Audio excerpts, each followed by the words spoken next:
Welcome to episode 2316 of Effectively Wild, a FanGraphs baseball podcast brought to you by our Patreon supporters. I'm Meg Rowley of FanGraphs, and I'm joined by Ben Lindbergh of The Ringer. Ben, how are you?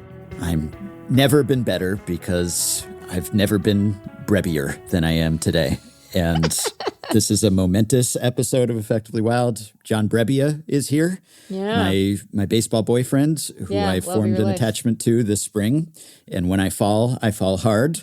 And I shared some of my findings on the podcast. We talked about why he seemed to be such a charming fellow. And now he is here to show that himself. So amazing. Very exciting. And I have a long conversation with John Brebbia, which sadly you were not party to because right before we were going to record, you had a cat situation to sort out. And so everything's fine. Yes. And I know that you had a legitimate cat situation to sort out, but it seemed like it was almost as if, you sort of set up two people and then you excuse yourself. It's like you make some excuse. Oh, I better check on whatever's cooking in the kitchen or something. Like let them have some alone time. Just going to let you guys talk while I deal with it felt like that. Yeah.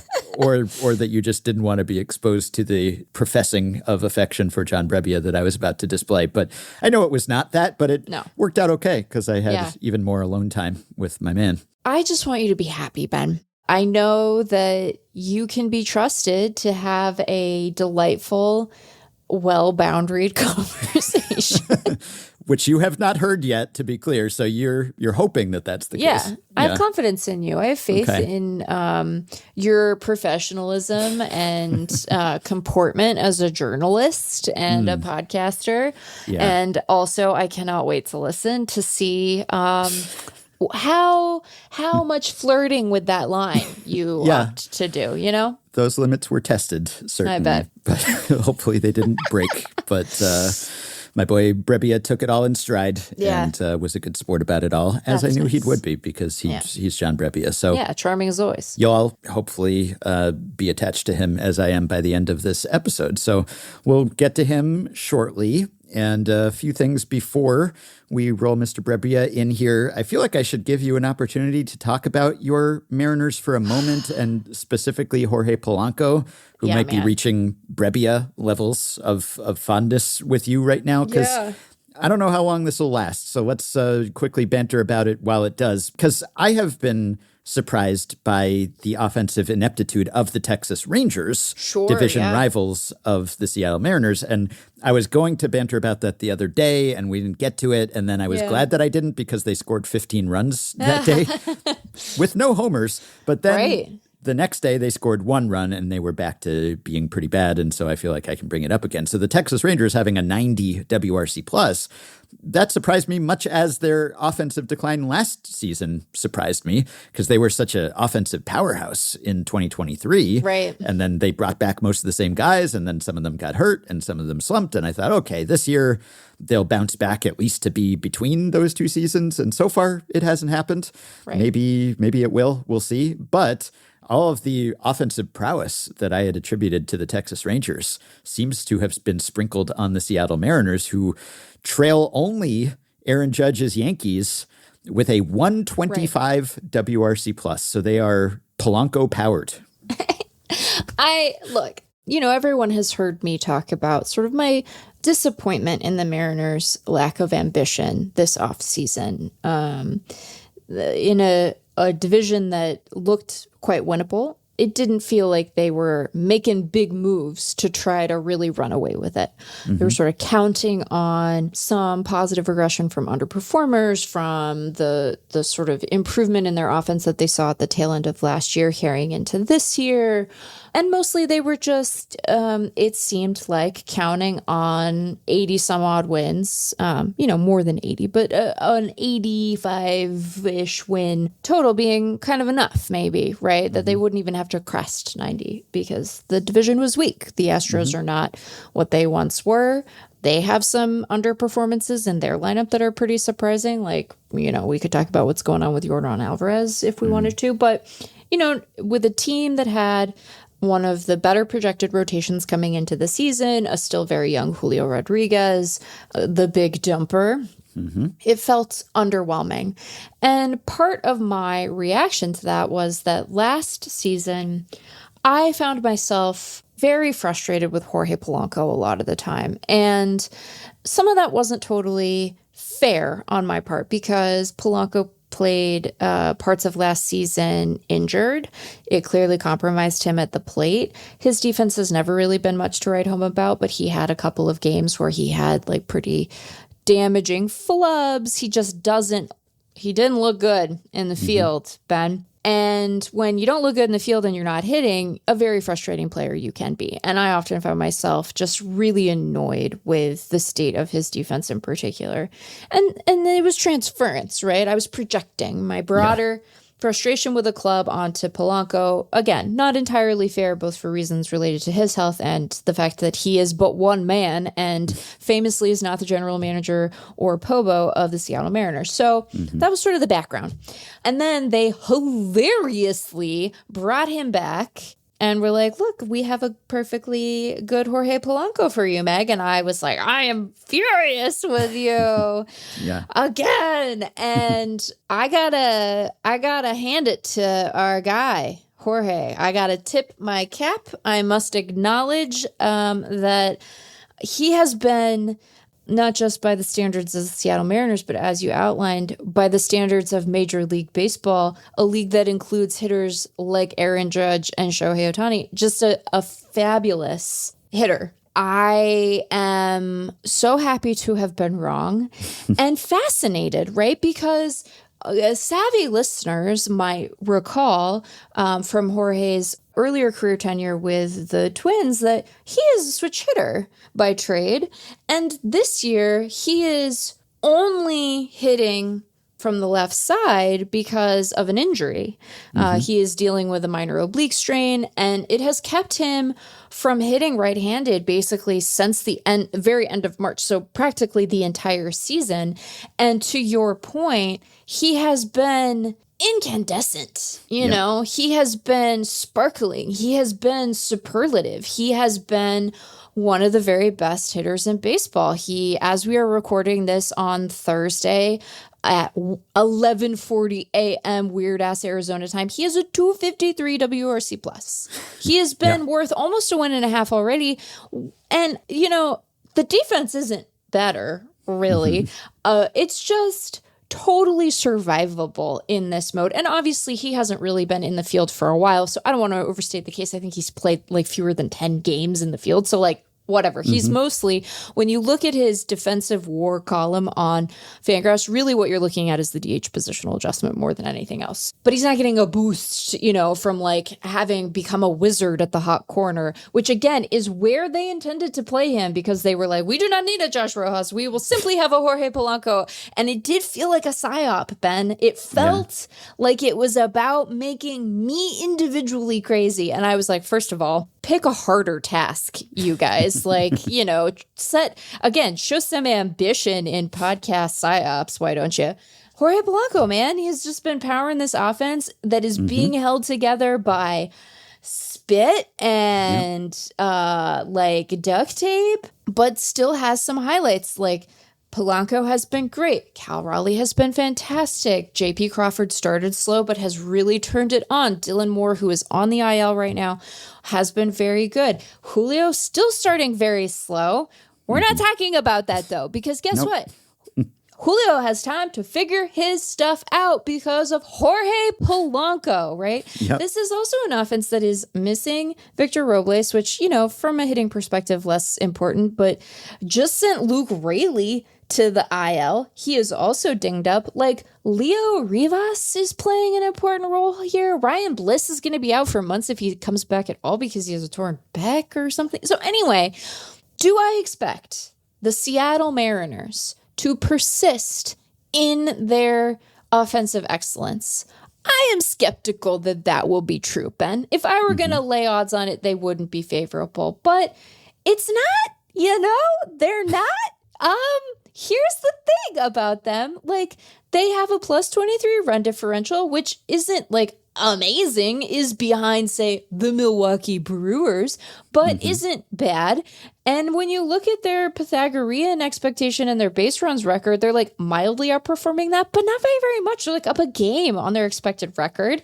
And fascinatingly, the rotation, which is granted hurt, and is going to be hurt for a bit longer because Logan Gilbert went on the IL this past weekend, has been meh.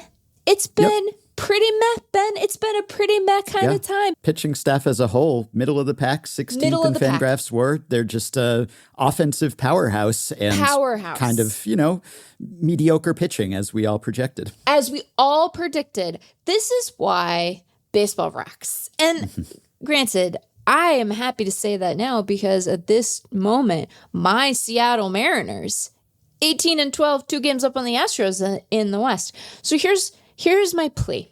Here's my plea to the folks who run the Mariners, who I know are smart and I know are looking at the composition of this roster and perhaps are able to point to a couple of weak points, There's like a real reliance on Ben Williamson right now. And I like Ben Williamson, but relax, you guys.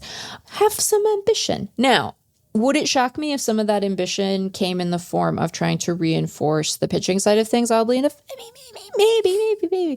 But I don't know, man. It's pretty good right now. Not the pitching. The pitching is middle of the road. But in terms of where the team is sitting, it could be much worse. And, anytime that you are only 3 wins back of the Los Angeles Dodgers, of the New York Mets, they have the same number of wins as the Yankees and one fewer loss for the Trouble.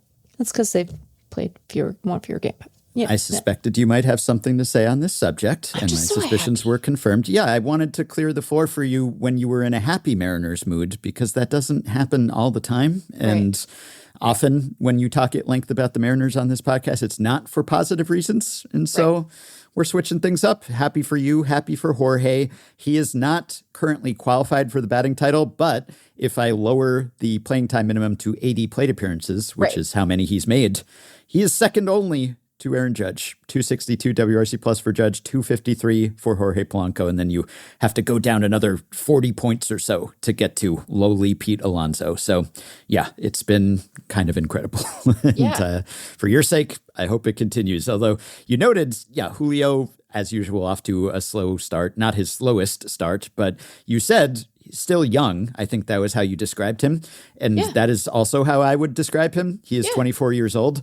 Yeah. And so it made me feel ancient for a moment that in an interview with Foul Territory, Jackson Chourio of the Brewers, he was asked who he watched growing up. Oh, and he said Julio Rodríguez. No. He said Julio. Yeah, no, he was speaking in Spanish, I believe, and I can't quite make out what he actually said because the clip I saw, at least there was someone speaking over it and he was sort of speaking in the background. So I don't know exactly how he put this. I think he didn't have access to all of the baseball, and so he just mentioned watching Julio. Now, Jackson Chourio, he's 21, so that's not enough of an age gap, I don't think, to say that you watch someone when you're growing up, because often players will say this, and it will make you feel old. It'll, what do you say, make you crumble into dust. That happens, and you'll be like, no, surely that guy can't have been old enough for this guy to have watched him when he was growing up. And then you do the math and you say, well, yeah, actually, it kind of does check out.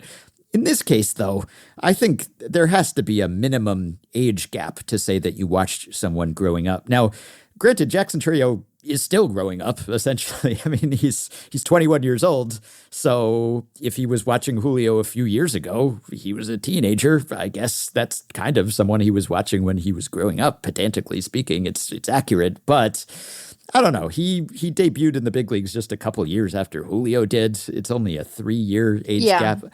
I think that's not enough to qualify as someone you watched growing up. That's not exactly what people are asking. That's just like who was good 2 years ago. Or, Right, I mean, I don't know. Maybe this is just, it's making me feel old, but also I think I have a leg to stand on here protesting that there has to be, I don't know, there has to be some formula for like your age. And, when people do the math about age gaps in romantic relationships, there has to be something like that for this, that you're not allowed to name a player who is essentially your contemporary.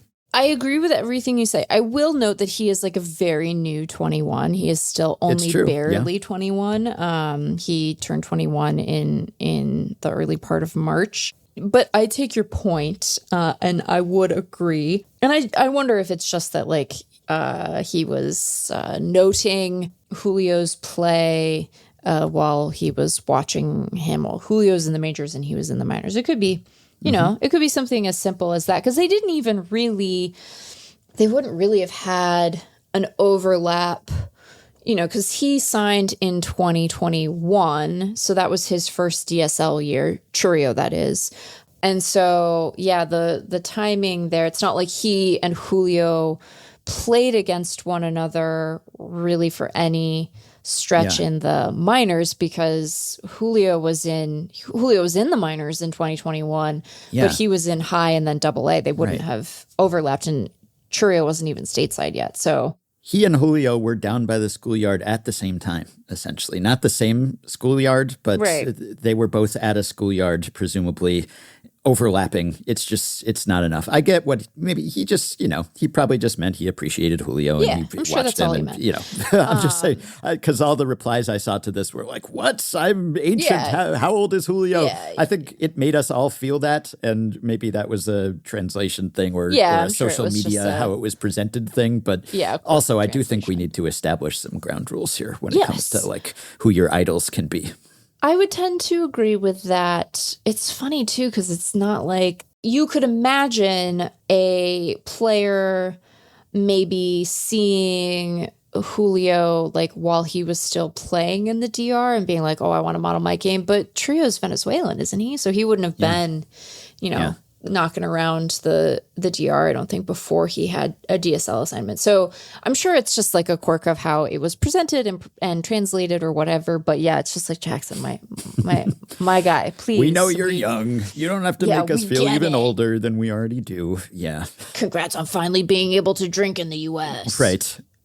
Speaking of age and aging on the opposite end of the spectrum, people have had some laughs at the expense of Jose Altuve, who has asked out of the leadoff spot for the Astros because now that he is playing left field, he needs more time to get to the dugout from left field.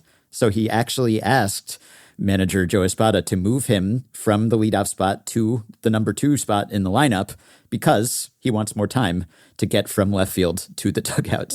Wait, that was a real thing? Yeah, no, this is real. This is not this is not like a joke about how little his legs are or something. I thought it was a joke about how little his legs are. I did not realize that this was a true phenomena. Yeah, I'm looking at ESPN News Services out of left field. Altuve asks out of Astros leadoff spot, then homers. So it paid dividends immediately. He said, I just need like 10 more seconds, which I thought this was very relatable, frankly. I thought, know yourself. Exactly. And ask for what you need and to put yourself and your team by extension in a better position.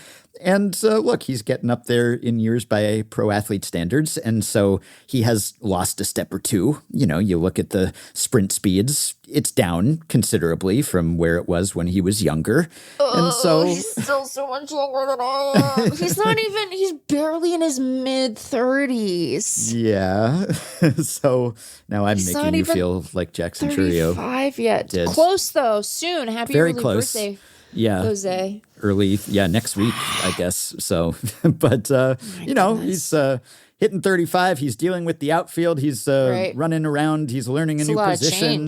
Yeah. And so he just said, hey, I need a little extra time here. And I think that's nice because players they have to make certain compromises if they want to remain effective, and he has. And sometimes you have to change your routine, and maybe you lift a little lighter, maybe you run a little less, maybe you change your diet, whatever it is.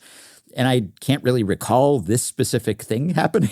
Like I need a little more time to get from left field to the batter's box when I'm leading off. But hey, if he needs that, then you want him to be not out of breath when he's in the batter's box. You don't want him to feel rushed. You want him to be in the right headspace and get to take his hacks and look at the pitcher warming up and whatever his routine is. And so I think this is good. You have to, when you get up there, you have to look at yourself and realize your limitations and say, here's how I can make up for that. And we'll see if it works. I'm going to let that go. He's not even, you're not wrong, Yeah. It's like, look, sometimes you need to not bat lead off. Sometimes you need a standing desk. Like you have to adapt to the body you have, not the one you remember. Right. They're not always the same, Ben. Yeah. Mm-hmm. And it's particularly tough, I'm sure, when you're a pro athlete and your body has been your meal ticket and you've been among the best in the world at what you do. And it doesn't seem like that long ago. And it's hard to have that. No, it's hard to have that humility to realize, okay, I can't do what I used to do. I have to do this, cut a corner, get a little more time. And hey, he can bat in a even more important lineup spot potentially. Right. So good for him. We spend our whole lives trying to know ourselves, and it's an unfair, we're at a disadvantage because, like, on the one hand, we're in our own heads, so we're not going to round up there, but we're always changing, you're in flux, and not always in a big way, but always at least a little bit as a person, and then you go through a position change, and you have you're the last man standing, really, from your heyday, at least on the offensive side. I know they're getting McCullers back soon, but you've seen everybody leave. Now you're playing left. So to be able to say, hey, man, this is what I need right now. I don't know. I agree with you. There's something kind of admirable about that. And it does take a certain amount of humility to be like, I can't sprint out there the way I maybe used to. Nice for Altuve that McCullers is coming back. One of the last other links to the storied, spotless tradition of the Houston Astros, the glory days. No, I'm happy for McCullers. I had gotten beyond the point of counting on seeing him again because, it's been almost 3 years. Right. And even in 2022, when he was excellent, he only made 8 starts that year. Right. And so there was just surgery after surgery and setback after setback. And I don't want to jinx anything, but it looks like he's about to be back and they could use him if he's still effective. But the other thing about him is that I don't know whether this made me feel old or young, but because he's been gone so long, I kind of had forgotten how old he was. He's only 31 years old. Lance McCullers. That's shocking to me. He came up when he was like Chourio age, basically. He was 21 when he came up a decade ago. And gosh, he's been through the ringer. I don't know what the biological age on that arm is these days, but 31 years old, Lance McCullers. Who knew? I would have thought it was longer than that. I really would have, because it just feels like he's been around forever. It does. Yeah. Well, speaking of knowing thyself, wanted to mention Mookie Betts, who has not been himself. And when he had his travails in the spring and had a hard time keeping food down and lost a lot of weight, as we discussed, and I think I said something to the effect at the time of like, well, you have to adjust your expectations for him, especially early in the season, having lost that much weight, that much muscle, presumably that much strength. And you can see that, I think, pretty clearly reflected in his numbers, some of the numbers at least. He has actually managed to make it work, and it's a testament to how amazing Mookie Betts is that he has been an above-average hitter, and he's been worth a win above replacement, and he's still absolutely worth playing and a good player. But you can see, especially in the StatCast stats, there do seem to be some severe declines here, exactly where you would expect them to be, just in how hard he's hitting the ball. If you look at his StatCast percentiles from last season, it's almost all red. And this season, it's at least half blue. Like the hard hit rate, the barrel rate is way down. Yeah. And, not that he was like one of the biggest barrelers or hard hitters before, but he was, at least when it came to like exit velocity, he was above average. Now he's well below 26th percentile. He's in single digits in barrel rate percentile. He's down there in hard hit rate as well. I don't know what to make of swing speed, but he's very low in that. He was low in that before too, but that's it's harder to correlate that exactly to good or bad. But he's still like squaring up pitches, and he's not striking out much. In fact, I wonder whether maybe he's cut down on his swing, knowing his limitations, knowing that he's not swinging it with the force that he was before, and so he's turned into maybe a bit more of a contact hitter for now. But this is one of those things that I always think this will be invisible to future generations who evaluate Mookie. Because he didn't go on the injured list. Arguably, he should have. He certainly could have. But other than missing the Japan games, you wouldn't really know that anything was amiss. You look at this later, it's not like he missed time exactly. And there's so many examples of this throughout baseball history of someone who is playing through a nagging injury, or they were sick, or they lost weight, or whatever it was, off the field distractions that we never know about. And even these things that we know about in the moment that are big news, unless you just remember the spring when Mookie Betts was constantly vomiting, like you just won't know. And you'll look at his stat line and you'll say, he had a down year that year, or he had a slow start that season. And you won't really know why that was unless you really do your research. And you could repeat that for so many players and so many seasons throughout history, and it's just lost to time unless you're combing through newspaper archives. And I just think of that often because we always muse about what is the nature of a hot streak and a slump, and is it random, or is there a true talent difference here, or what do we not know about what is ailing that player, some little nagging complaint. And this was a pretty well-known one, but one that will probably fade out of memory for most people. But now you can absolutely see it. It turns out that losing like 20 pounds and just being super sick immediately before the season starts, that might actually impact your performance. I worry about the like lost to time piece of it getting worse and worse, and not just for injuries, but just in general, because it's like so much of that writing now is online, and the degree to which it is successfully archived and maintained, very spotty, I think everyone who has ever written on the internet has had the experience of going back and attempting to like locate clips that you want to send to demonstrate your work, and they're just gone. It's really hard to find stuff. You like want to get a printer to print them all out, but then you can't do the GIFs. Also, your printer is like liable to be bricked at any moment by a Dell or whatever because you won't subscribe to their or HP because you won't subscribe to their ink service. We live in a nightmare, and it's like there are all these screens. I want a knob. Why aren't there more knobs on things anymore, Ben? Give me a knob back. Like that's not the point of this. But so I do think that we run the risk of that stuff sort of being lost to time, because there's, even if you wanted to go back and be like, hey, what was going on with Betts? This was so weird. Like, was he hurt? Yeah. Are you going to be able to find that? I don't know. Like, I guess in some respects, it makes The Athletic being part of the New York Times like a really positive thing, because if ever there was something that I thought was going to be like archived successfully, it's that. But who knows? It costs money. It costs server space.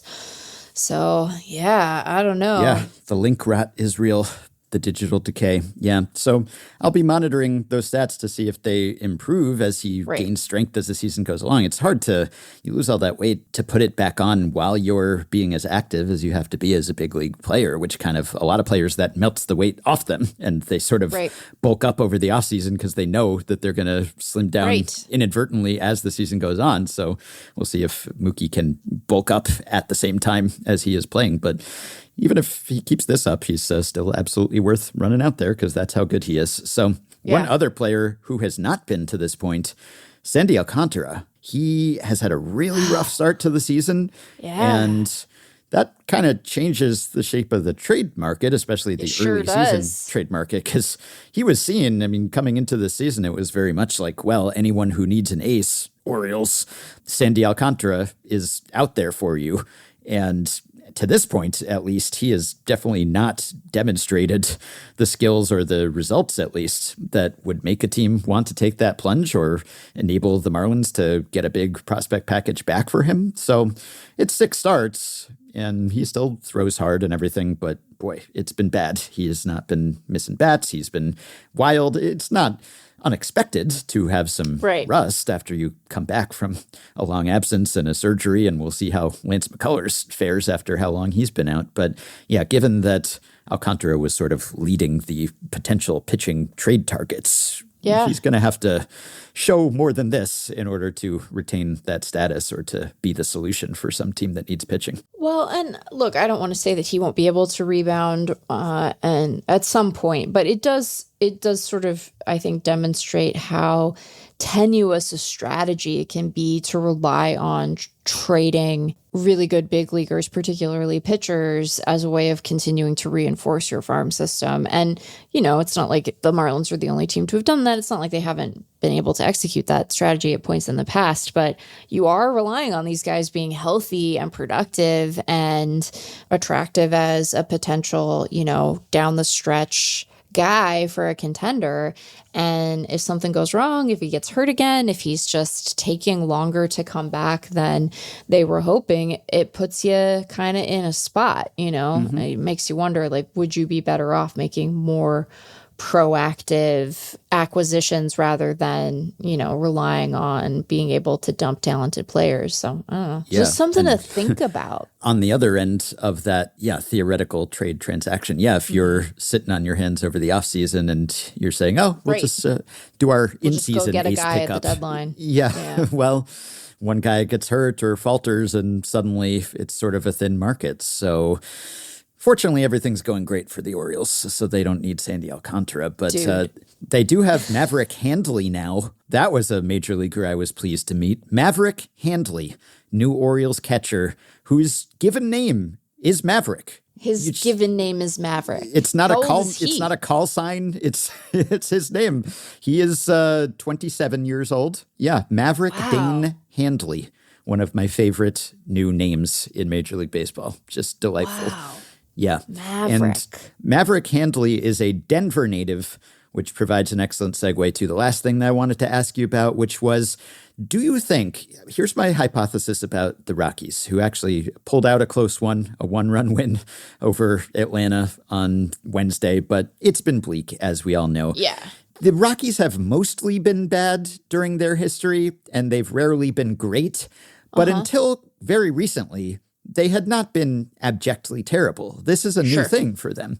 Yes. They just lost 100 games in a season for the first time 2 years ago. And evidently they loved it so much that they decided that this is what we're going to do every year. Why not 110? Why not 120? Let's see how high we can go or how low. Could it be that the Rockies haven't gotten worse at baseball? It's that everyone else has gotten better, and that they are the team that is lost in time, like the knowledge of Mookie Betts' intestinal issues. That it's kind of like one of the only things that I miss about pitcher hitting is that it gave us a way to assess the improvement in the caliber of play over time, because pitchers, they got bigger and stronger and more athletic, but they didn't really work on their hitting, and they weren't selected for their hitting. And so we could kind of chart the improvement in the league baseline for hitting talent in a way by looking at how much worse pitchers got at hitting over time. Yes. Because early on, two-way play was more common, and it wasn't as specialized, and there wasn't as much of a skill disparity between the real hitters and the guys who had to hit, because that's what the rule said. And then that got starker and starker over time. And so if you chart pitcher WRC plus over time league-wide, it's just a steady decline. And that reflects really not so much the decline of the pitchers as the improvement of everyone else. And they probably worked on it a little less, and then the DH came in and they had less experience. I get that. But mostly they just, for most of history, it wasn't an emphasis for pitchers hitting. And that was reflected in the results more and more clearly. So Could the same thing be happening here with the Rockies, where the Rockies are sort of stuck in time from a team construction, player evaluation standpoint? Yeah. And so they're standing still. And I know that they have a pitching lab and everything these days, but you got to assume that even if they've tried to play catch up here, they've fallen far behind. So could that be what's happening here? That it's just that everyone else has gotten better around them, and so they're not just a 90-something win-loss team when they bottom out, but way worse than that? Can we just kind of judge the caliber of play in baseball by the Rockies being the constant? On the one hand, I think you're onto something. I think it can be a little of both, you know? I think the answer probably is that it's a little bit of both, where the rest of the teams have been, you know, more consistently interested in. It's not even that I think that the Rockies always don't want to win, because they don't not spend, you know? Yeah. They just don't spend wisely. They want to. They just don't know how. Yeah, they don't always like do a good job of spending. They sometimes are just like kind of dopey about it. So one thing that I might offer is that they are a good barometer for like the typical investment in infrastructure and personnel beyond the field. And that, they are maybe a constant. They are maybe a constant. Yeah, because you can see it in that infrastructure. Like if you ported the Rockies, we answer time travel questions every now and then. If the Rockies could rewind to decades ago, they'd be advanced as these things go, because they're doing some sort of analysis. They have some type of technology. And if we go old school enough, when the school was still new, that's how old it is, then they would have been ahead of the game. And they have just fallen behind as the rising tide has lifted most of the boats. There's many of them, but not all. Ironically, the one that is at the highest elevation. So I think there could be something to that. And also, maybe things have just gone even worse. So it's not that they've gone backwards perhaps in some respects too. But I like this. This is my new theory. Or at least, even if they haven't gone backward, like organizationally, that there have been seemingly clear misevaluations, and so the performance is regressing, even if like the underlying tools aren't. But then it's like, if you have better tools, would you make better assessments? Maybe you would, you know? Yeah. What's the guy's name? Maverick Handley. Okay, so like Maverick Handley sounds like a name of someone who, like, Maverick Handley is like a railroad tycoon from another era. Like, he's Maverick Handley, and he's, he's engaged in some very violent and unbecoming union busting, perhaps. Maverick Handley is probably like, hey, I'm a union guy. I'm in the MLBPA. But your fictional railroad robber baron proxy, not a good guy, Maverick, Maverick Handley, right? Like, doesn't he sound like he's some sort of railroad tycoon? Could be, no monocle, no mustache as far as I can tell. So outwardly, one would not know him as a Maverick Handley, but he could get there. All right. Speaking of players with prominent facial hair, let's take a quick break, and then I will be back with Detroit Tigers reliever and seemingly all-around delightful human being, John Brebbia. Can you send a tweet from the Tigers account? Would you like me to? I would love you to. We would love that. What was your favorite subject in school? Just go for it. What was your favorite subject mine? in school? Yeah. English. English? That's perfect. One of my favorite fun facts. Some Apple products are ridiculous. Have you ever tried an Android?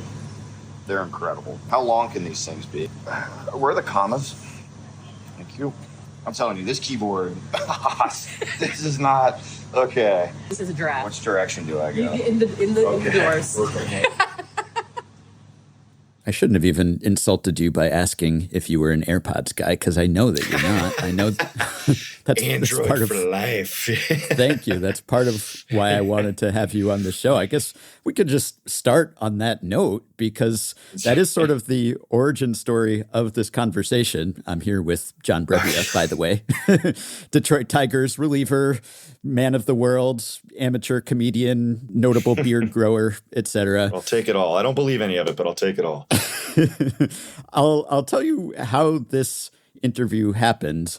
Well, I guess how it happened is I emailed your agent an invitation and he said you'd do it. So fascinating story. But why it happened, you're not a social media guy. Is that right? That is correct. Yes. It's our loss, the public's loss. You don't even, do you lurk? Do you have a secret hidden account that you don't post from? I wish I did, because I will screen peek at my wife sometimes. You know, she's watching funny short clips of something, and I'm over there like leaning over, like, oh, what's that? Oh, what's that? But I have not found the time, effort, or willpower to do my own. I think I would get too sucked into it, so I try and stay away. Yeah, I was going to say, because you're a funny fellow, and I hate to put people on the spot like that to say, oh, you're funny, because then people are like, say something funny, tell me a joke. Dance, Brebbia, dance. Yeah, exactly, right, yeah. But you probably would be good on Twitter or whatever people are using in place of Twitter these days. But yeah, you might go full Joey Votto, where he was kind of like, you know, everyone knew he was sort of a cerebral guy and he was funny, but then he transitioned into like an influencer phase, and he was just like on TikTok and he's on Instagram and he's dressing up and everything. And it was almost like he was trying too hard suddenly. So maybe your influencer phase is still ahead of you, but I respect that you've just cut yourself off from that. Yeah, I think the stream of consciousness that I feel like I would have to put out is just too, I can barely handle it inside my own head. I couldn't imagine putting anyone else up to the task of having to deal with what might come out. So I'll stay away from it for now. Well, podcasts will be great for you then. But excellent, in spring training, you got ambushed by a well-meaning Tigers PR person who asked you to tweet something from her phone. And you did, and you tweeted the longest grammatically correct sentence in the English language, which you just had off the dome. I was pretty impressed, because you asked her what was her favorite subject in school, and she said English, and then you just had that holstered. You had that ready to go. And so did you have something for every subject? What if she had said chemistry or something? Do you have a fun fact for every possible field? I should have one just chambered so I don't get caught off guard. I will say the Buffalo sentence, I have heard it before, and it is one of my favorite fun facts. Every bit of it delights me so much to think about and to talk about. So when she said English, I was like, darn, it's almost like we staged this conversation, because this is the one that if I can go to it, I will. I love it so much. Right. So we went with it. That was the second take of the video. The first time you strolled up and she said some other subject, and you're like, I got nothing. Say English, and we'll make it casual. I'll show up again. I'll act surprised. Exactly, right? Yeah, math. No, run this back. But the best part of it was that she had an iPhone, and she handed you an iPhone, and the disdain in your voice and on your face when you were forced to interact with an Apple product and to hunt for a comma on the keyboard, which wasn't there. And I've never felt so connected to another human being. I felt so seen by this, because this is me, and the struggle is real, because you go through life, and if you're an Android guy, as we are, there's a real social cost to this. There's a ostracization. There's depending on the bubbles of your texts and what color they are, we're outnumbered. I don't know what the percentages are, but it's this tribal thing. And I guess it works both ways, because we feel the same toward the Apple people. But it's just so nice to see someone in the wild who feels about this the way that I do. Yeah, well, and then imagine the connection when Apple people meet someone else with an Apple phone. There's Right. no, You they too? don't love that. They An don't iPhone? connect like No that. way. Yeah, but you get a couple Android users together, and all of a sudden it's a little party. Like you have this bond. You've Yeah. been through it together. Yes. So you just made a friend for life, and that's all it took. All it took was a superior phone. No. Exactly. How did you become an Android or anti-Apple guy? I've just always had one. Well, really, I couldn't even tell you what the first handful of phones I had were. I know that they weren't iPhones. And then by the time they were really popular and everyone loved them, they were just so different than what I had been used to. So I just stuck with what I was used to. I mean, I've cheated a little bit. You know, I hate to say it, I'm on a MacBook computer right now. Oh, My wow. laptop is a Mac. Got to let you go, John. Yeah. Thanks for, yeah. Oh, thanks for darn, coming our on. time's up. Yeah. So yeah, the laptop is just fine, but the phone to me is so different that the amount of work that goes into using it is unbearable. The right way. It's so when I don't have the time, the effort, or the willpower for social media, I don't have the time, the effort, or the willpower to learn how to use the Apple phone. I think if you like Apple, that's great. You might not like my phone. To each their own. I'm just so used to it. And now I connect with people like I haven't connected before. Yeah, no, it's a great icebreaker. It really brought us together, unbeknownst to you. And yeah, I do, when I sometimes have to, in an emergency, in a desperate situation, if I have to handle an iPhone, it does feel like I'm teaching my grandma how to use a computer or something. And I'm like, how do I go back? And where's the comma? And I'm the grandma. That's right. Yeah. And of course, the selling point of the iPhone is that it's supposed to be so intuitive and so easy to use, which is maybe part of why I instinctively recoil against it. It's just Apple with the whole, we're going to be user-friendly and we won't even let you tinker with the settings. Don't worry about it. We'll take care of it for you. And I want to be the guy who's tinkering with everything and doing stuff my way. And that's the whole Apple ecosystem, our way or the highway. And I just reject the whole ethos. And yet, you'd think that we could pick up and tweet or text immediately. And it turns out not to be the case. Yeah, and when so little changes from one iteration to the next, of course it's going to feel intuitive because it's the same thing that you've been doing. It's just right. I'm absolutely not a tech person to get into any real facts or attributes of a phone, but that's you upgraded the camera on the new phone. Everything else is so intuitive. Well, of course it is. I'm touching all the same stuff I always have. So good, and they're doing great, and their company is killing it. So keep doing what they're doing.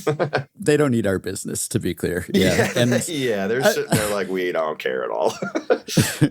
I would assume that in baseball, you're vastly outnumbered when it comes to Androids. In my mind, it just seems to me like probably as well represented as iPhones are in the general population, it's got to be overrepresented in baseball circles. Am I off base there? Are you alone? Do you ever meet another player who's an Android guy? So I can only think of one player that currently uses an Android phone. I have run into, last year there was one, possibly two staff members, if I remember correctly.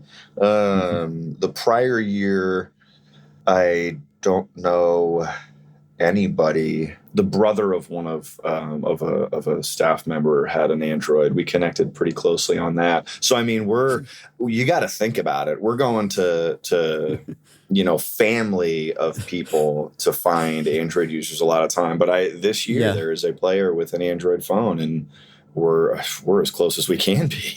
We're locker mates and everything. Are you afraid of outing him here publicly? Is this phone confidentiality? Are you you can't disclose this publicly?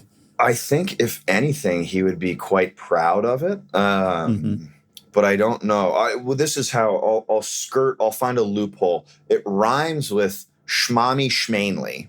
So if you can think of a name that rhymes with Schmammy Schmainley, maybe that's a good way for me not to completely out him, but to be able to figure it out. Yeah, and he's one heck of a pitcher, and he throws a lot of changeups. Rings a bell. I was going to say, yeah.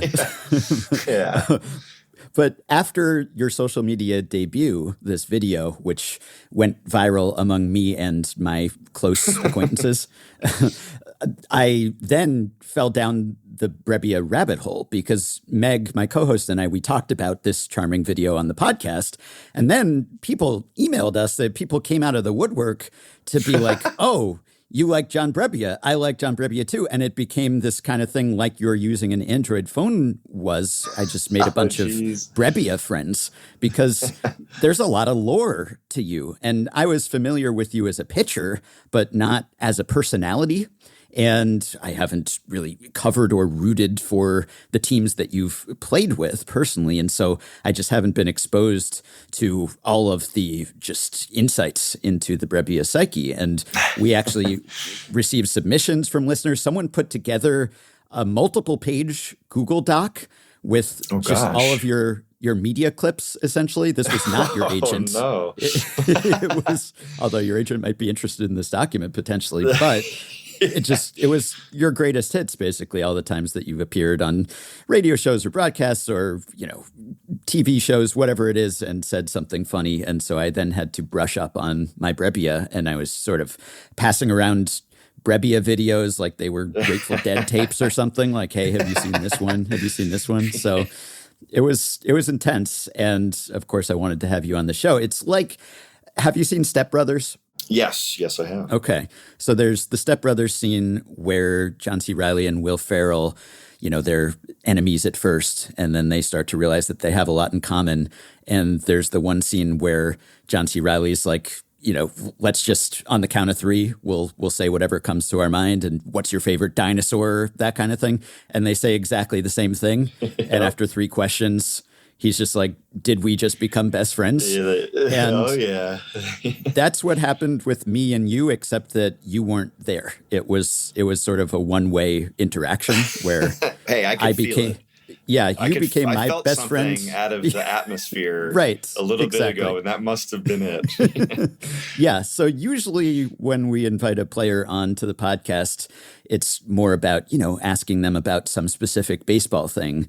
Whereas in this case, the plan was basically to befriend you. So we'll see how this conversation goes, and we'll take it from there. Yeah, but, yeah. You've done it. I'm a huge fan. Okay, yeah, I think we could be friends. Not in a weird way, but it's like totally normal. When you're a man and you're in your mid-30s and you have kids, and like your social circles become kind of closed off sometimes. Maybe not when you're a baseball player and you're changing teams and suddenly you have 25 new friends, I guess, potentially.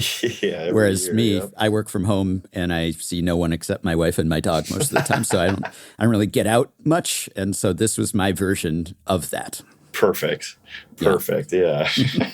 So you are a Major League Baseball player. That's inherently interesting, especially to us as baseball podcasters. And you got off to a fantastic start to the season. Maybe too good. Maybe it was like a Icarus situation. You were flying too close to the sun, and the baseball gods punished you and said, who are you, Jacob deGrom? What is this, 1 ERA? And cursed you with triceps strain. So that's not right. How you doing? How's the arm feeling? It's good. It was something that it was so minor to the point where we were seeing if we could just sort of get through it. And I pushed limits a little bit and unfortunately couldn't, but it seems like everything's tracking well. So it seems like if it keeps tracking well, it'll be a relatively short stint. It's one of those things like a tricep. It's not really doing a ton for throwing a baseball. I mean, it's working, obviously, as all of the muscles in your body do something. Yeah. But of all the things to put enough stress or strain on to injure, a tricep really isn't towards the top of the list. Yeah. Which is good and bad, because it's bad because it's like, well, how did this happen? But it's good because it's like, well, we can get through this relatively quickly because it's not something that's constantly stressed all the time and have to take a ton of time off. So there's just like anything, there's good and there's bad news to it. But we're tracking well, and we're hoping to be back before too long. Excellent. Yeah, I guess it's one of those things where you worry about some kind of compensation that you might make because of the strain, and then there's a trickle down effect, and then something serious gets damaged. Exactly. Yeah. If you can, with that kind of stuff, it's unfortunately almost all theoretical, but like if you can point to the direction it may go, that's where the professional opinions are leading. Like, let's not let anything else get worse, or maybe something wasn't great, so your tricep was taking over. So let's just kind of clear it and move on. Yeah. And at the velocities that you're usually working at, you can't take any chances because your arm could just fly off at that speed. And so I'm moving the swing as quick as I can. So there's not a lot of room for less than ideal. Right. I mean, you do. I looked at your max pitch speeds compared to your average pitch speeds, and there's some daylight there. There are a few miles per hour where even if you're sitting 93, 94, whatever it is, you could hump it up there at 97 or so, when you need to. So are those the situations where it's high leverage and you just have to reach back for a little extra, as they say? Or is that overthrowing? Is that like, if I hit that number, something went wrong? Or is it just, I'm feeling it today? I woke up on the right side of the bed? There is a lot that goes into it. I think for me, the biggest factor is like, what's our freshness? When you're out of the bullpen, there are times where you may go 4, 5, 6 days without throwing. And there are times where you're throwing 3 times in 4 days or 4 times in 5 days or something like that. And when you throw a lot, the fatigue can catch up and you start to possibly lose some of that velocity, for some people. And there are days when you're actually 5 or 6 days off might also be too much. And you're like, you've lost your feel for pitching. But there can be that sweet spot where it's like, okay, I'm my most fresh, legs feel good, arm feels good. Our ceiling for velocity is 5% higher today, 10%, not 10%, 1.5% higher today. Mm-hmm. And those are nice days to have, especially when you throw on them. But then if you throw a lot, it can be tough to get up there. So I think that's the biggest mover. And then, depending on who you are, the situation can play into it. You got bases loaded, nobody out, and it's the bottom of the ninth. Whether you like it or not, your adrenaline's probably going a little harder because there's a ton on the line. And no matter how calm, cool, and collected you look, your body on the inside is like, brother, we gotta go. It's time like it's never been time before. And that stuff can all factor into it. And for some people, if it's 15-0 and it's an 0-2 count, 2 outs, bottom of the ninth on a road trip, and you're like, well, this doesn't quite juice me up like the playoffs do with runners in scoring position. There's all those different factors that can go into it. So you try to find as much consistency as possible if you can. Yeah. I was going to ask you about that intensity because I think in one of my many Brebbia videos that I watched during my copious research, my prep for this podcast, that you were talking about how you had at some point realized that you didn't have to artificially amp yourself up, that you kind of felt like you had to do that because that's what some other guys do or that's what you're expected to do, but that's not you necessarily. And you seem like sort of a laid back guy. And I'm sure on the inside it's sometimes different, but you're not really that like, when you hear someone has a bullpen mentality or something, and it's like you're envisioning like this big, hairy flamethrower. I guess you got the hairy part, but scowling all the time. You're not stalking around the mound. You're not just like, firing the rosin bag to the ground in anger or something. Like, I'd like to see you do that one day for fun, just like do your impression of a super amped up reliever. But like, were you ever that guy? And what percentage of pitchers are that guy legitimately as opposed to just in a performative way? That's a really good question. And I think I don't think I've ever inherently been that person. I've certainly tried. Being in high school or college and watching Major League Baseball and watching some of the best Major League Baseball players play, you see that intensity a lot. And you see, sometimes it's anger and rage, a guy throwing his glove against the bullpen against the dugout wall because they give up a run or something like that. Yeah, or punching it and breaking their hands.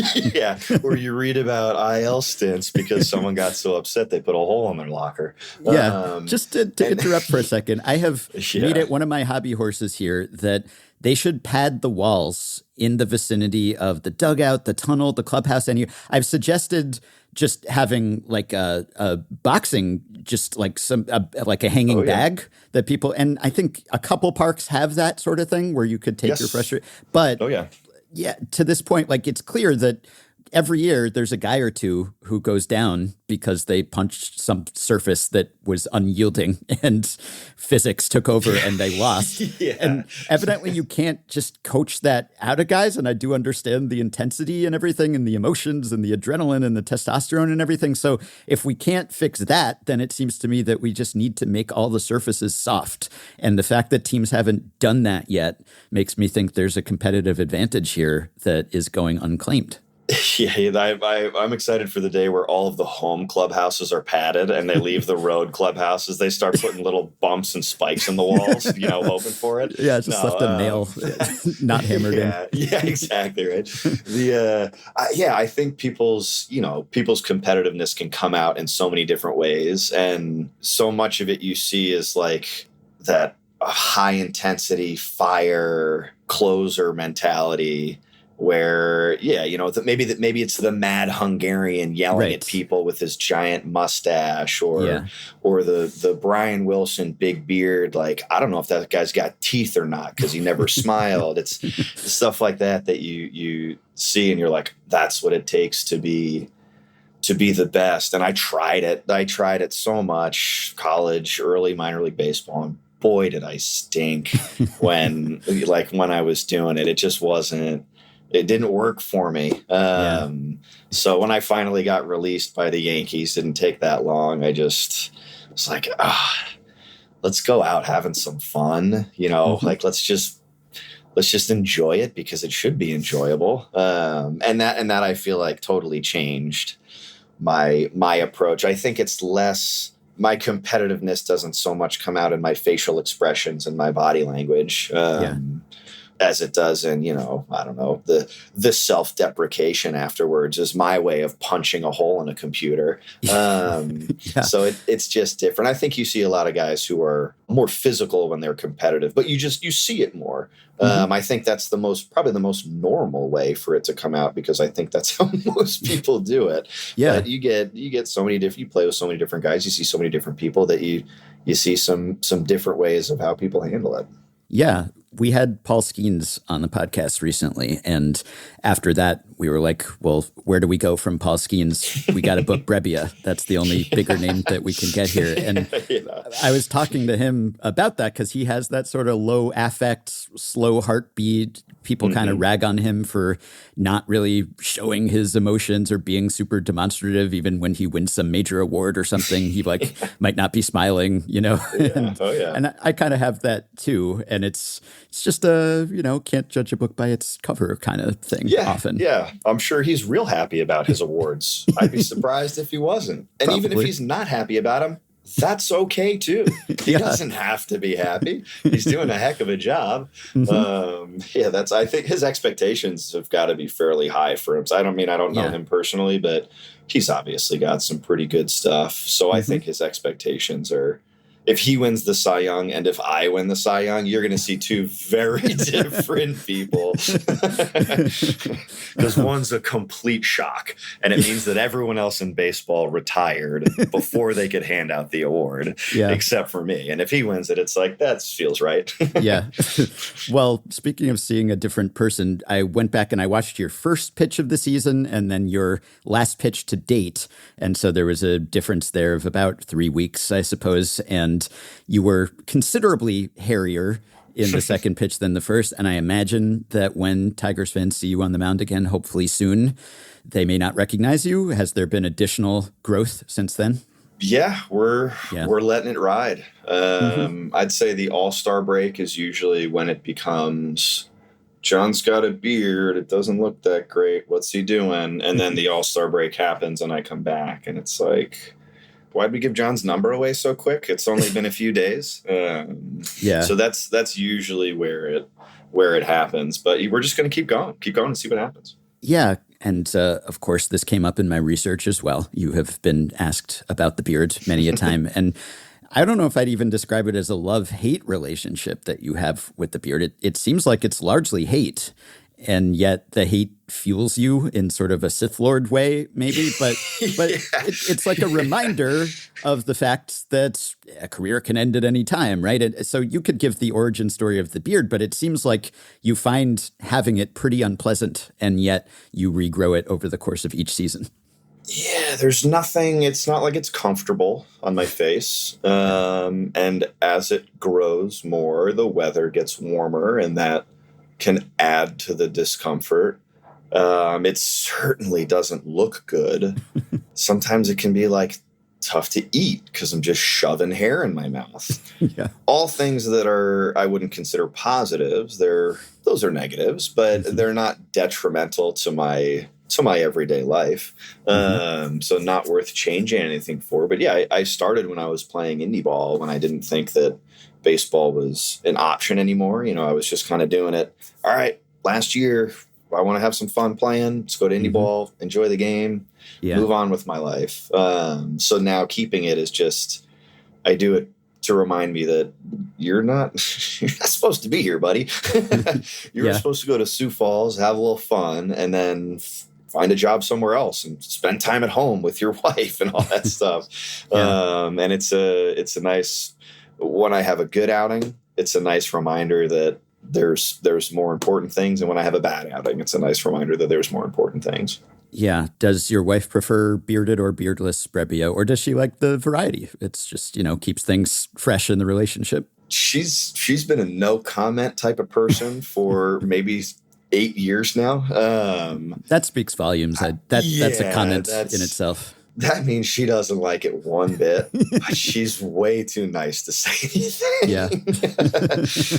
It means I outkicked my coverage, and she's just not going to be mean about how much she doesn't like it. Yeah. It's funny. You were in Indie Ball 2014, 2015, and I was in Indie Ball in 2015. In a sense, I co-wrote a book where we took over an indie ball team and kind of ran it in sort of a sabermetric way. And it was just an experiment. It was in the Pacific Association, so the lowest rung on the ladder at that point, the Sonoma Stompers. And yeah, most people look at indie ball and you're like, oh, wow, you came from all the way down there. Whereas I look at the fact that you were in Sioux Falls and in Laredo in the American Association, and I was like, wow, like we couldn't have afforded Brebbia in 2015. We could, guy with a 1.68 ERA in Laredo would have been way out of our price range. You would have had no interest in playing for the Sonoma Stompers. So there's really a hierarchy there where, like, you're in indie ball. A lot of people look at that as down and out, but the tiers of indie ball, it's an enormous difference from the bottom to the top. There are so many. And even so, after I got out of independent ball, I don't remember the exact year, but there was a big kind of overhaul of how many minor league teams organizations could have. And orgs were dropping at least 1-2 more teams from their minor league system. So you were drafted in the 30th round, which does not exist anymore. So exactly. Yeah. And I don't even, what is it now? 20, 30, 20? 20. Okay. Yeah. So it's, as many different levels as there were in 2014 and 15, there's even more now, which I think is great. I mean, I had a great experience playing, and I know a lot of people that I know had a great experience playing too. So I'm glad with that. But it is, boy, there's a lot of baseball. It's hard to go somewhere and not see baseball. Yeah, it's nice. Yeah.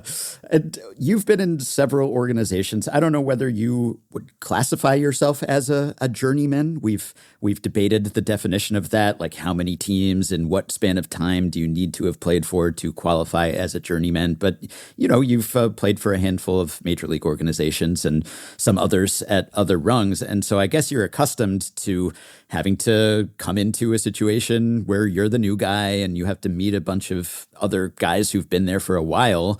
And I don't know whether it's difficult to break into those cliques and friend groups, because I was wondering about that with the Tigers, because you were almost the only new guy in the Tigers bullpen this year. I guess there was also Swami Schwamley. I was wondering if you were gonna throw him under the bus by using his real name. No. So Tom, it's kind of you two, and it's almost like I was thinking of like Band of Brothers, where you go through a campaign with a bunch of guys, and you've been under fire, and then they call up the new recruits, and it's like, who are these guys? And you're not a new recruit, to be clear. You have more experience than most members of the bullpen, I guess. But those guys went through something significant last year, where the bullpen and the pitching chaos just powered the Tigers to an improbable playoff spot. And so I wonder whether walking into that situation where they just found some kind of magic and chemistry and just really were rolling for a few months there, whether that was difficult at all, or whether they were like, yes, we need reinforcements. We pitched so much. Please, someone with a fresher arm. More arms. I think that there can be situations where it's maybe more difficult, but I hear it was very easy. Everyone here has been great. It's a very, very, I think because a lot of guys came up together and because of what they experienced last year as a group, like nothing bonds you more than being involved in something extreme. For them, it was an extreme good thing. It was this crazy run at the end of the year that pushed them into the playoffs and winning. So I think that the team, the guys that were here last year and experienced that together, do have something that you can't just walk into a clubhouse and be a part of. But at the same time, everyone knows kind of how baseball works, and there's turnover and these things happen, and no one's sitting there like, ugh, new guy, who's this meatball rolling in here thinking he's this or that. Because ultimately we all want the same thing. And it's been cool. I've been able to connect with some guys on that pitching chaos experience, because when I was with the Giants, we did a lot of similar things where it was, I don't want to say it was a coin flip. That's super unfair. Everything was extremely thought out and extremely well organized. But unless you had your finger on the pulse, it could have been hard to tell between the bullpen games and stuff like that. And I loved it. I love pitching. I think it's so much fun to do. So I was like grateful for that experience. And I love trying something that seemed a little new in baseball. So guys talking about doing that last year, especially towards the end of the year last year, it was something where it's like, oh yeah, no, yeah, I've been there. Ed. How crazy is that? Isn't it? Like that's where you feel like a real baseball player when you're asked to do something that's new or that's difficult or challenging or something like that. Like that's where I think you can get sort of the most excitement from doing something like that. So this team and organization, on a personality standpoint, has been fantastic for something like that, because it's all just a bunch of good guys that want to go out and want to play and want to win, and want to work super hard. And then on top of that, if need be, there are previous experiences where we can sort of all relate. Baseball feels a lot, especially with how much turnover there is. Baseball feels a lot like one big MLB family versus 30 smaller team only families. Right. The more you kind of bounce around and see. So I think that's really cool. But I also think it's really cool that this team has a lot of guys that came up to you. Like there's nothing that bonds you like playing in the minor leagues together and then coming to the big leagues and winning on that stage after popping 8 dudes in a 2-bedroom apartment for 6 months because it's the minor leagues and that's the only option you have. And then all of a sudden you're in the big leagues and you're staring down the barrel of the best hitters and the best pitchers in baseball, and you're beating them and you're winning. Yeah. You're like, man, 18 months ago we were eating chicken breasts and white rice because that's all we could do. I guess the minor leagues is a little different now, but that's a fairly recent change to the system. Yeah. Well, I guess speaking of that, less than 18 months ago, you were on the White Sox. So things have changed a little bit, competitively speaking, for you, too. You've gone worst to first in the AL Central by changing teams. So what does that affect about your own performance, just your moods going into the game, what the clubhouse is like when you're in the midst of just a historic struggle, as the White Sox were last year, as opposed to great vibes, I assume, with the Tigers coming off the way last season ended and the way this season has started? Just how does that affect the day-to-day of an individual player? Yeah, if you are someone that hangs their hat on who's like, whose mood is if we win, I'm happy. If we lose, I'm not happy. Then being on a team that loses more than wins probably isn't going to be great. If your expectation is to win 120 baseball games in a season or else you're going to be miserable, well, then there's not a lot of teams that look like they're going to win 120 games. You're going to be miserable. If your expectation had been to lose 120, though, that would have been the perfect team to be on. Yeah, then you nailed it. Then we need to know how your brain works so that you can put together. Vegas is crumbling right now because of this. If you're miserable when you lose and you're happy when you win, yes, there's going to be more misery. Nobody wants to lose, but you show up regardless of the circumstance, regardless of what your record is, regardless of if you've won a game or you've lost a game or whatever it may be, regardless of who's on the mound, you show up and you do as best as you possibly can. So while the results were not very good at the end of the season last year, it was a lot of losses. The mentality of showing up and trying to be your best to give your team the best chance to win is the same. There's no, whether you're on the best team in baseball or the worst team in baseball, you do that. So I think that it depends on the person, maybe how long they could possibly get used to that. But look, do I want to lose 100 plus games again? Of course not. Nobody does. That's silly. 162-0 is the only goal. And then every time you lose a game, you adjust that number to 161-1 and 160-2, right? So there's no satisfying someone unless it's perfection. But regardless of what your expectations are, regardless of what you want to happen, you have to do the same thing every day. So there's only so much that you can change or be upset or happy about. At this stage of your career, when you change teams, are teams trying to change you in certain ways or make different recommendations when you go from Giants to White Sox to Braves to Tigers in quick succession? Are you hearing different messages about, hey, we think you could pick up this pitch, we think you could stand to throw this one more or in that location? Or are they just picking you up because they want you to keep being the Brebbia that you have been before? I think there's both that can be involved. I think that every year you play, you kind of create and then maintain like a baseline of who you are as a pitcher.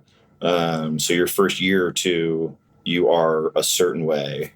And if you make changes or someone helps you make a change, like he added a third pitch or a fourth pitch when he was in his 3 through 5 years, right? And then you get into free agency and you're like, all right, well, this is our new pitcher. He's been this type of player for the past few years.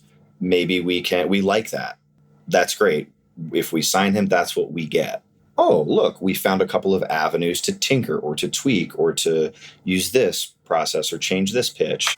So I think you get a lot of both. For me, it's hey, this is what you have because you've had it your entire career. And then this is what we think there might be capacity to do to help you get better.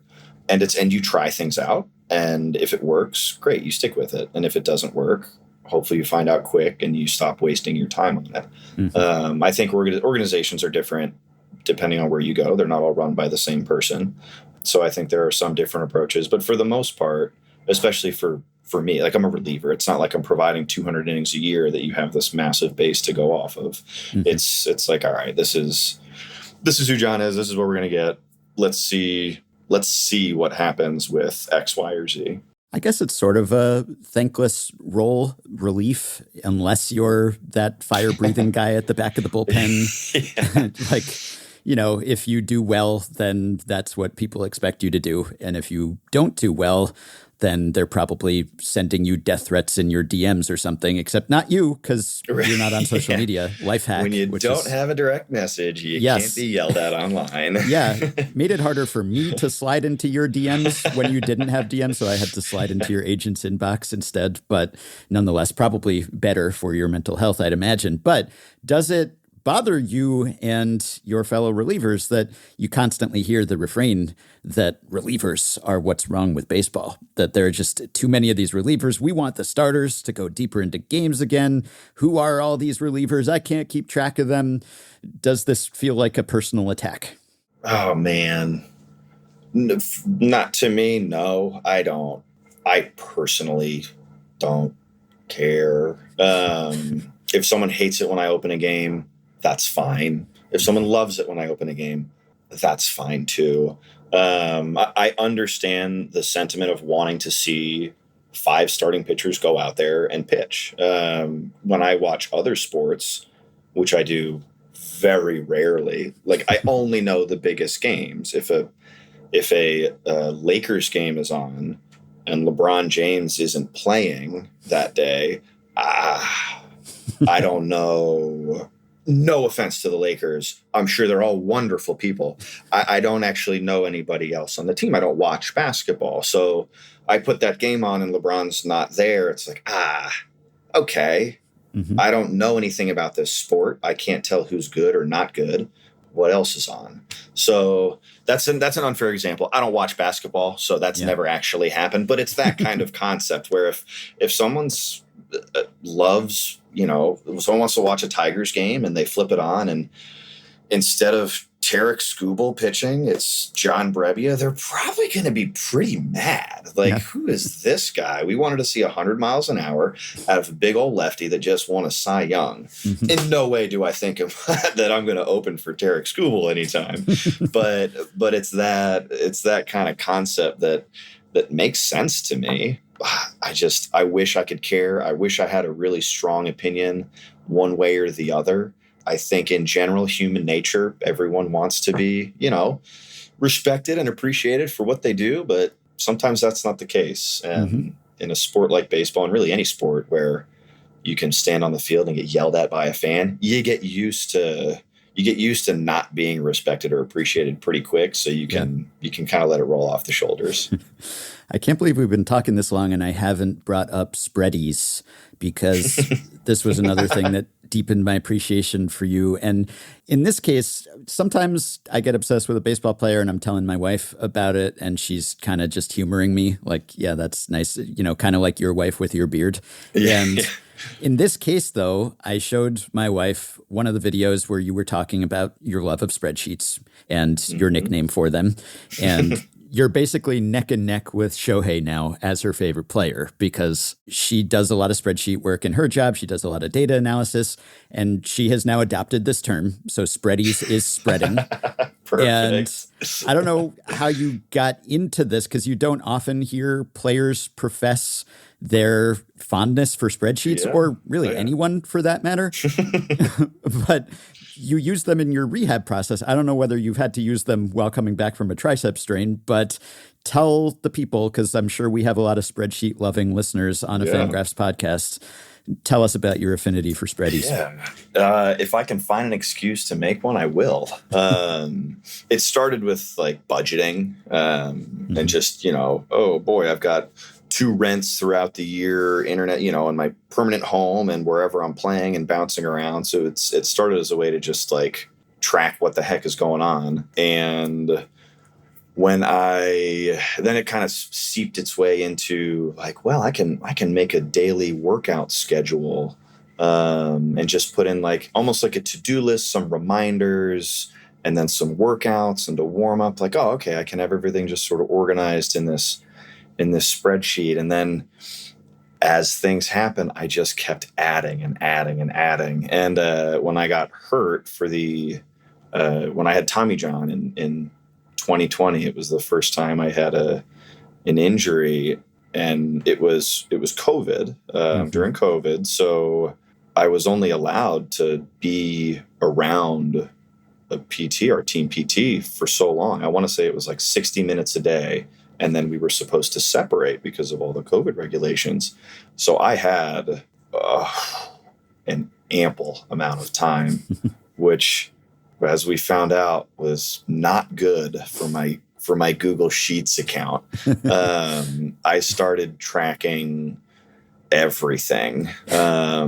What I was what I was eating, macronutrients, how often I was eating it, the timing that I was eating it, my rehab process where it's, sets, reps, what time of day I did it, how did I feel afterwards, what was my heart rate then, what was my HRV when I woke up, what recovery modules affected what, so it was, just pages and pages and pages of what I would say is 95% useless information, like things that were just like, oh, I had a smoothie today, I'm going to write that down.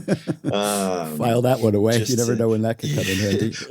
Yeah, exactly. So now it's just like I look at some of this, and I still do it. I have parsed it down a good bit. I don't have the number of vitamins and all that stuff that I take every day. I have what I take. Mm-hmm. But I don't have how many is a serving, and I don't total the amount of number of pills at the end of each week to make sure it matches up with having the correct number of servings, because that's a colossal waste of time.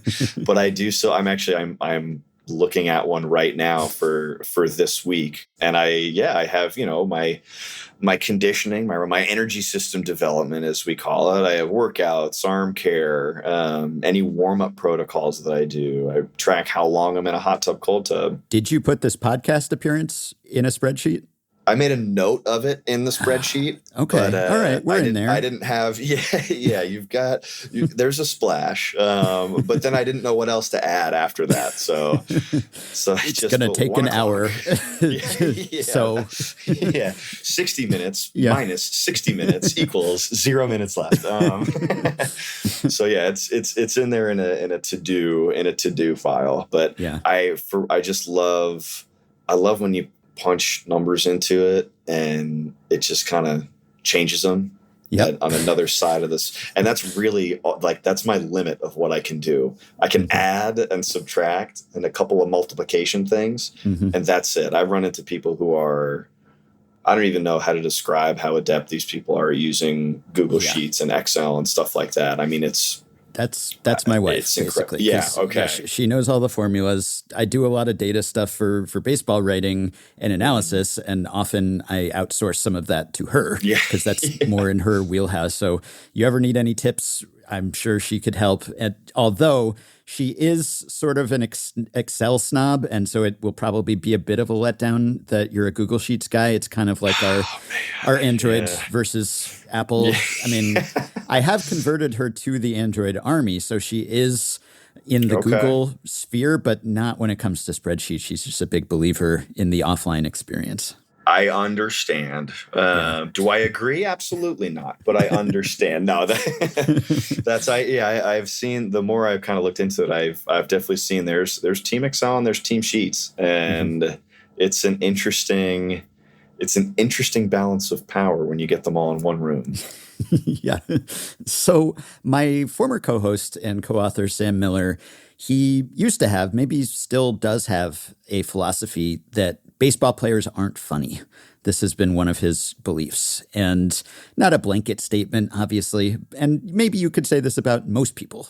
Perhaps most people aren't funny. I don't know whether baseball players are less funny than the general population, but he has been convinced that, there's something that's maybe funny once, and then they'll just run it into the ground to the point that it's not funny anymore. And we all love a prank, but there's often not a lot of originality in the prank space. And so maybe you're the exception that proves the rule, if it is a rule.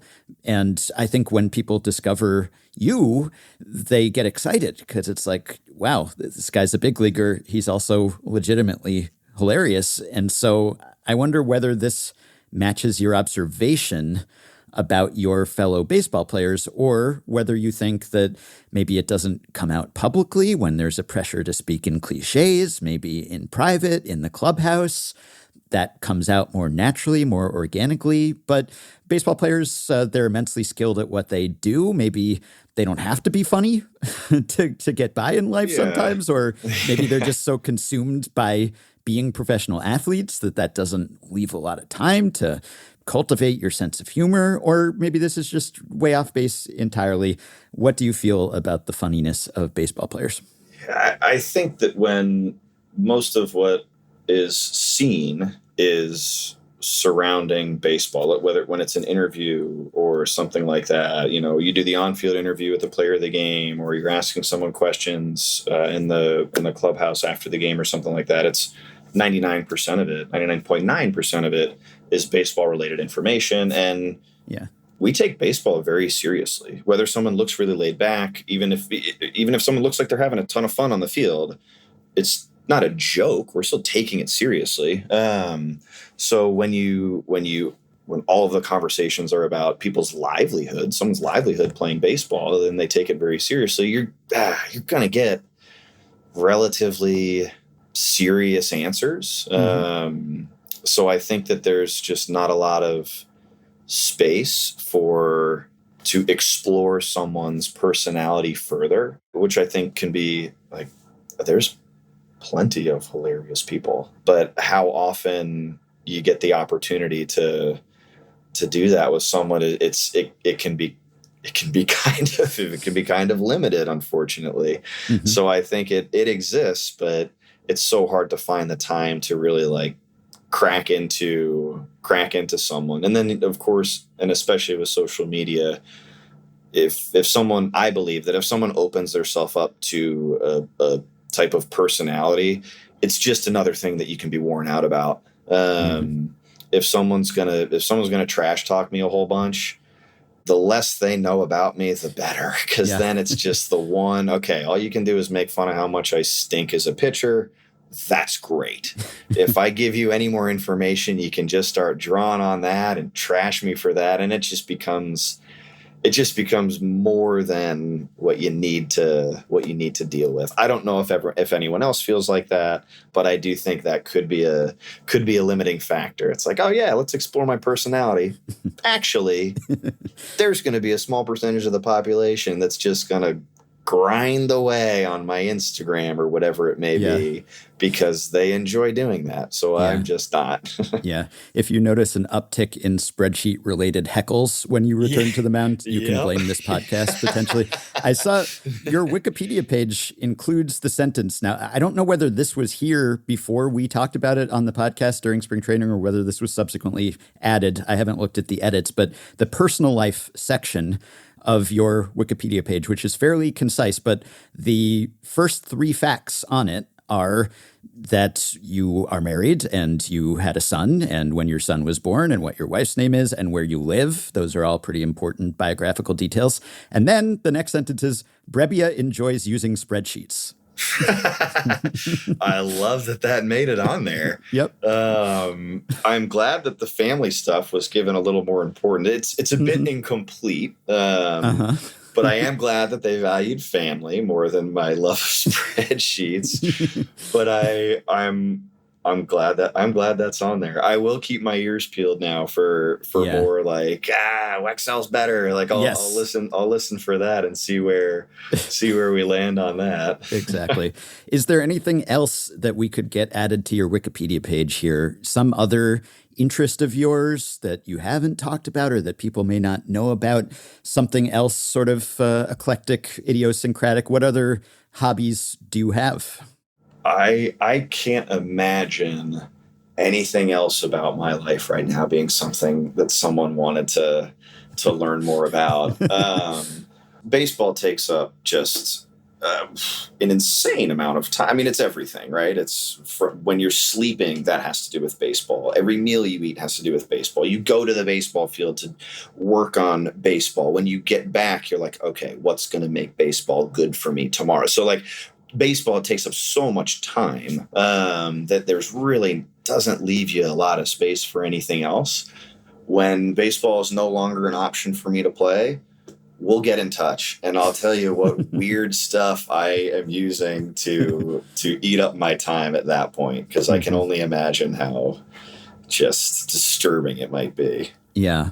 I have a couple more questions for you. One is that you attended Elon University, And for those who don't know, that's not some sort of Trump University situation, but for Elon Musk. I'm sure that the people of Elon, North Carolina and Elon University are just thrilled about all the positive publicity they're getting these days. But Elon University has just become a pitching factory lately, relatively speaking, because I was looking at just the history of Elon University alumni in the majors, and there was quite a long drought there for a while. And I think in the 3 decades or so before you showed up, it was pretty thin when it came to Elon University grads. There was Joe Winklesass. Yeah. Pride of Elon University, who he threw 8 games in the big leagues, one of them in 1999, and then he made a comeback 7 years later in 2006 and threw 7 more games, and that was that. But since you arrived in 2017, George Kirby has come along, Ty Adcock has come along. So last year there were 3 Elon University grads active in the major leagues. So what happened here? Was it that you attended and then suddenly the scouts were like, we gotta pay closer attention to Elon University now that Brebbia came out of this school? Or have there been other improvements to the pitching program? What's happening here? If anything, I have worked against the program for sure. Like, my goodness, John came from there. Stay away. I do think it's a combination of factors. I think that as the school has grown a little bit just in its school population, that has helped. But it's in the middle of North Carolina, and you play a lot of what drew me to the school is that you play a lot of really good teams. You play Wake Forest, North Carolina, and Duke, and South Carolina. These are all major college baseball schools, and you have the experience to play against them. That is a big time draw prior to having, pitch tracking technologies and all this other stuff. That was one of the things that I think helped a lot with the coaching staff that they have there as you introduce. I think technology has been so critical to baseball over the past handful of years, and now it's becoming so widespread that you now have the coaching staff that can handle that information, and they know how to use it, and they know how to coach with it. Mm-hmm. And you can make, leaps and bounds in talent production using that type of stuff. And I think they've done a really good job of that. George Kirby is that big name, that ace starter that Elon can kind of look at and point at, and he's going to be fantastic for whatever school he came out of. He'd be an excellent example of someone to kind of look to as a leader or role model. So I think I'm excited to see going forward now that he's out there and doing his thing, how the rest of it, that train just kind of keeps picking up. I have a very random question for you, which was sent from a listener the other day. And I thought to myself, the next time we have a pitcher or a catcher on the podcast, I'm going to ask about this. Do you call your own pitches through PitchCom, or do you leave it to your catchers? The catchers. Okay. I let the catchers do it. I've tinkered with it before. I have no rhyme or reason for how I call pitches. My scouting reports, I find a way to make every piece of a scouting report useless.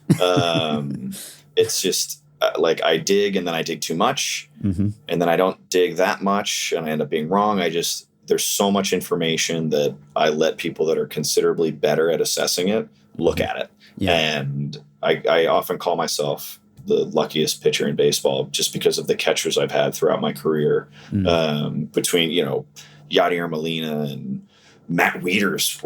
All-star catcher Matt Wieters was mm-hmm. Yadier's backup at one point. And then I go to San Francisco, and Buster Posey is there. And it's just like these Hall of Fame caliber names that I get to throw to. And it's just catchers that I've thrown to now are younger, and they're going to have those careers. Mm-hmm. They haven't played for 15 years yet.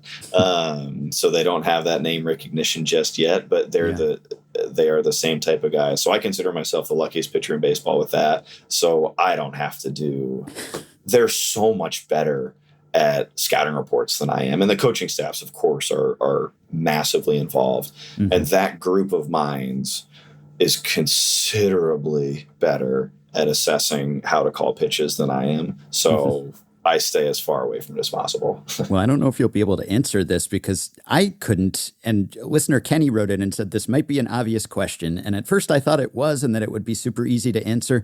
But how do catchers and pitchers communicate inside or outside via PitchCom. Kenny said it can't just be inside or outside because that would depend on whether the batter is a righty or lefty, right? And so I started thinking myself in circles here because I've seen what the PitchCom device looks like and I've heard it and it says inside or outside, right? The little voice in your ear says that. But I'm kind of confused about how that is input because there's this array of buttons where the catcher can choose the location of the pitch. But I'm confused about how the system translates that into inside or outside. Because if they're just, how does the system know whether it's inside or outside, which would depend on the handedness of the batter? So does it know whether it's a righty or a lefty? Is it like, how does the voice know that the button that you press to correspond to that location is inside against this batter or outside against that batter? This is extremely in the weeds, and it might be too far in the weeds for you to answer, but I don't know how that works. Yeah, well, so now I'm rethinking how the PitchCom even works. Yeah. I always assumed that there was one button where the voice, you click it and the voice says inside, and there was another button where you click it and the voice says outside. Because all I hear in the PitchCom is, fastball inside. But it'll say high or low too, right? Yeah, you can do high. Again, I don't even know. I've never messed around with the PitchCom buttons. Yeah. So I don't know what does what. I have no idea how it works. I just assumed that, if let's say you wanted to, I'm trying to think of the most complicated pitch would be probably 3 buttons. It's the pitch and it's the 2 directions of a location, called a fastball up and in. Mm-hmm. You would have fastball high inside. I just figured the catcher touches 3 buttons, 1 fastball, 1 high, 1 inside. And then if it's a righty, you throw it up and into the righty. If it's a lefty, you throw it up and into the lefty. Yeah. But I don't know. Yeah. Okay. It remains a mystery. Someone who's listening to this will answer. Yeah, I'll have to get a PitchCom and start pushing around and see what happens. Yeah, nothing could possibly go wrong. So last question for you. So you talked about how players don't often have the opportunity to showcase their personality, or maybe they've learned to be wary of that. And so I wonder, whether there's a correlation between just how good you are or how secure you are in your role, and then how much personality you show, because I could see it working either way. Like if you're the ace of the staff or something, you could say anything. You could be kind of wacky and whatever, like they're going to still throw you out there. On the other hand, it seems like, if you're more of a on the bubble guy, maybe it's more beneficial to be a good clubhouse guy and to be the glue guy and to be the guy who kind of, brings everyone's mood up. And so I wonder how that works, because in trying to think about which players are funny, it does seem to be that it's like not always the best players.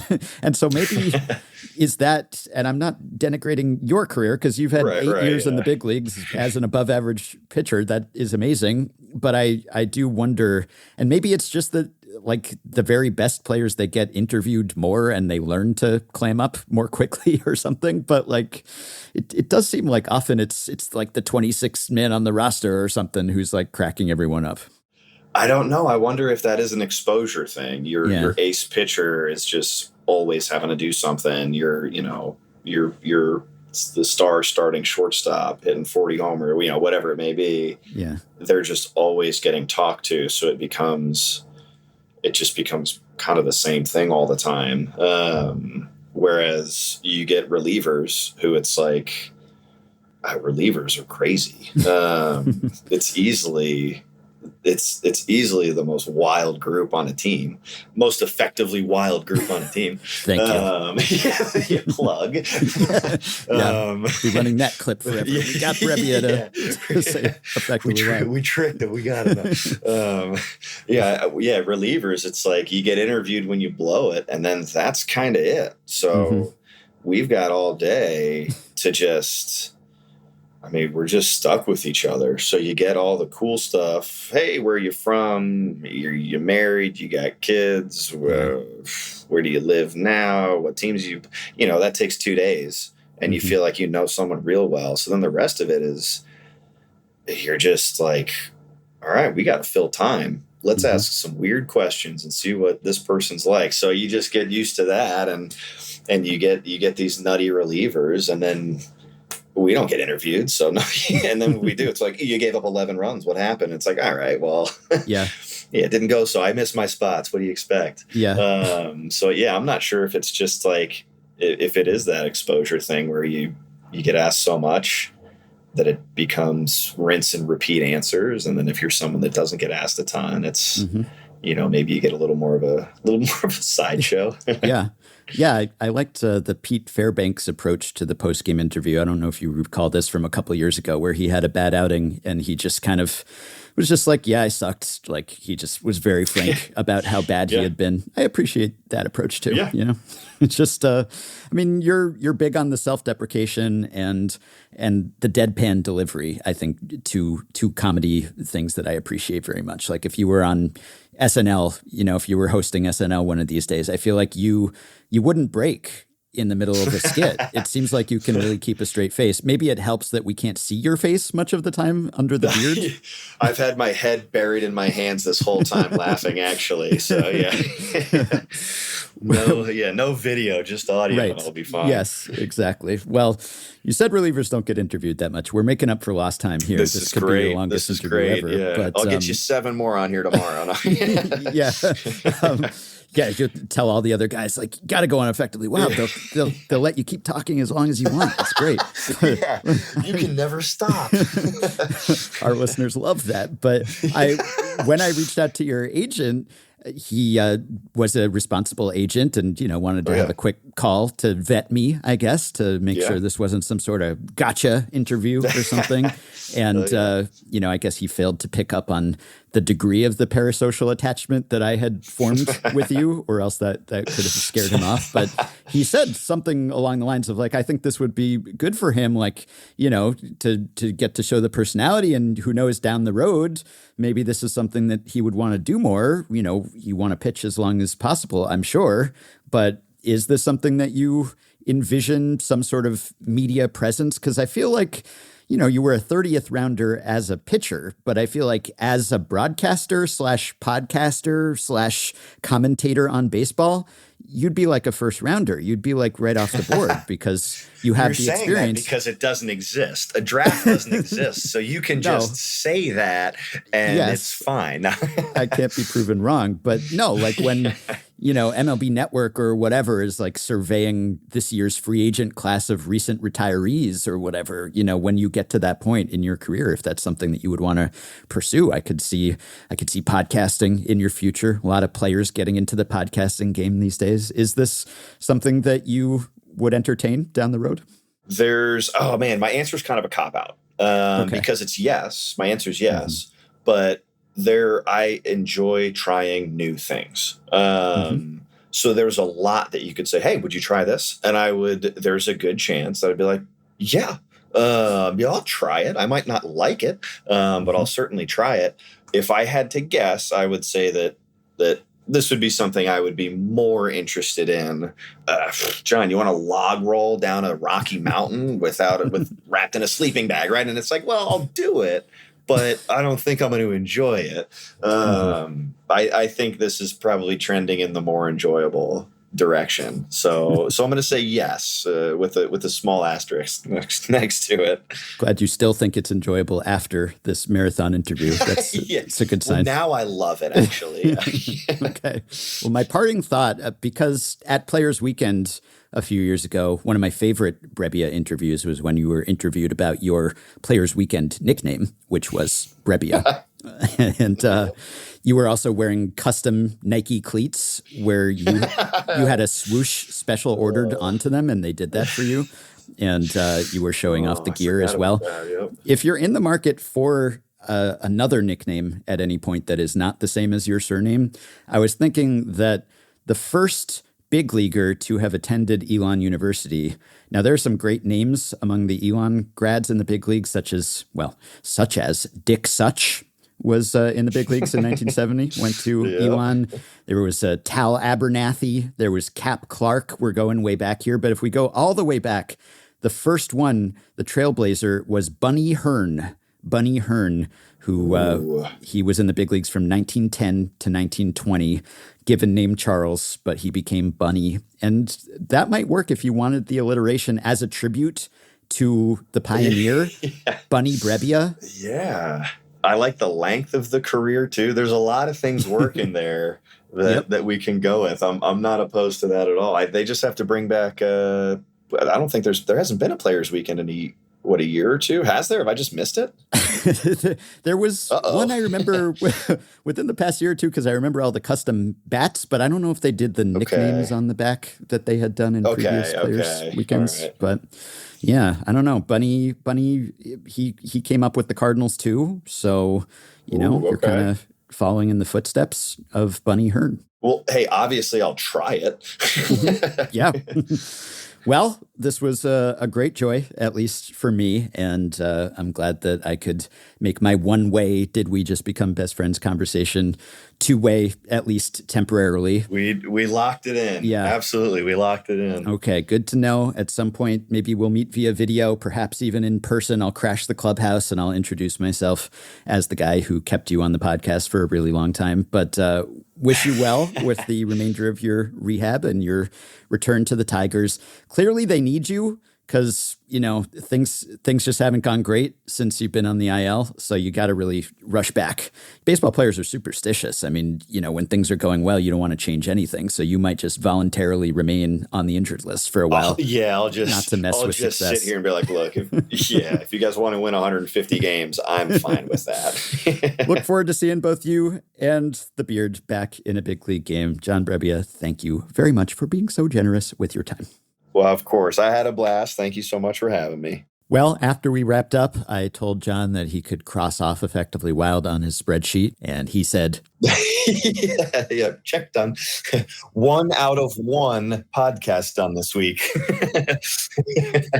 Honestly, being on John Brebbia's spreadies, I'm starstruck. I'm smitten. Sorry, not sorry for fanboying so hard. A few other follow-ups. Jake Berger, who was brought in to reinforce that Rangers offense, was actually demoted. He had recorded a 56 WRC+. In happier news, straight out of Groundhog Day, Jesse Chavez re-signed with the Atlanta Braves. Yet again. I've lost count. This is, I believe, the 4th time since the start of last season that he has signed with Atlanta on a minor league deal. At this point, they're just designating him for assignment and re-signing him to set some sort of record. Rich Hill, though, still out there. Call him, Orioles. Gotta erase the memory of Rich Hill's 7.8 ERA for the Orioles in 2009. Talked last time about the seemingly meaningless out that Andres Jimenez recorded by throwing to first for the force. Even though he had bobbled the ball and thus the winning run had scored, it was a walk-off situation. I suggested that maybe the pitcher would appreciate getting that extra out, but listener, Patreon supporter, Effectively Wild Wikikeeper Raymond notes that it could be just the opposite. He writes, by rule, no error is charged if the fielder recovers in time to make a force out.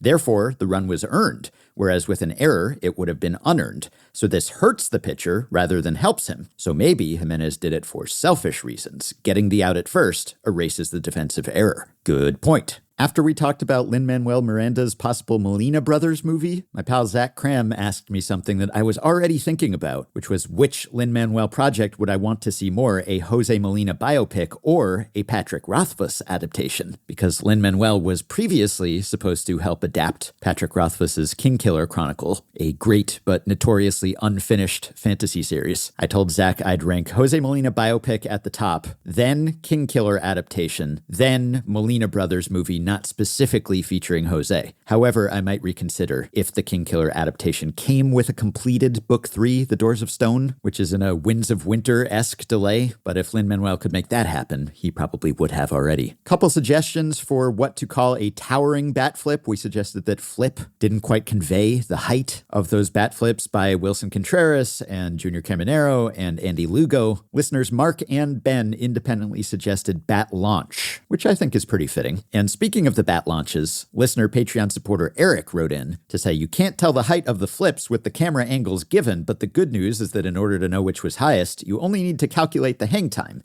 Using basic physics, you need only 2 of 3 timestamps. the time of launch, time of maximum height, and time of landing to find the hang time because gravity will act on each bat in the same way, and air resistance differences should be negligible. It's tough to determine even 2 of those 3 data points from the video that we have, as Eric discovered when he went ahead and did that research himself. But he did some frame counting analysis. For the Caminero flip, I counted the frames from release to when the center of mass of the bat passed the height of the lights in the background, 36 frames, and then counted how many more frames it took to reach the height of the lights again, 24 frames. Adding the first number to half the second, you get 48 frames. The video is at 30 frames per second, so the answer is 1.6 seconds. I did a similar count with Lugos and found 52 frames from release to when the bat passed the wire in the background, and then 69 more frames for it to reach the same height on the way down. That video is 60 frames per second, so that gives a total of 1.44 seconds. Then he analyzed the Lugo flip a second time, using a sign as the point in the background because it seems to maintain the vertical center of the frame, and got 1.49 seconds, still shorter than Caminero's. He couldn't do anything with the Contreras bat launch video. So perhaps we'll never know, but it seems like Caminero's launch is the leader. Listener Greg wrote in about the Last of Us baseball scene from season 2, episode 3. He said, I think you missed the big issue with that scene. Those kids are way too old to be playing t-ball. Also, Gale is sitting in a very shallow center field, alone, might I add. And I say this as an uncle to twin 7-year-old nieces who just graduated to hit off the pitching machine. The kids in the episode look at least older than them, if not the same age. The question then becomes, is this just a baseball and media error / convenience of filming, or is the baseball developmental process years into a fungal apocalypse so significantly altered that this is actually accurate to their world? And I responded that I'll give them a post-apocalypse pass on this one. There just might not be enough adults to spare for coach pitch. And if Gail is right about the team being terrible, maybe the kids aren't good enough to pitch to each other. Or, for that matter, hit a ball into the outfield where she's parked herself. Or maybe she's in play. Tough to know the Gail ground rules in this situation. And finally, many emails about bidets. I know. Many people concerned about my hand washing practices. I assure you, nothing to be worried about. Perfectly sanitary and hygienic over here. Some people wrote in to tell me about bidet features on fancy models. I assure you, I have one. Totally tricked out all the bells and whistles. And Craig wrote in to say, it seems like you may have missed a facet of the story on the Sasaki-inspired bidets. Bidets might be great for the Dodgers players when they play at home. But what about the bidet hangover of playing on the road while feeling not so fresh?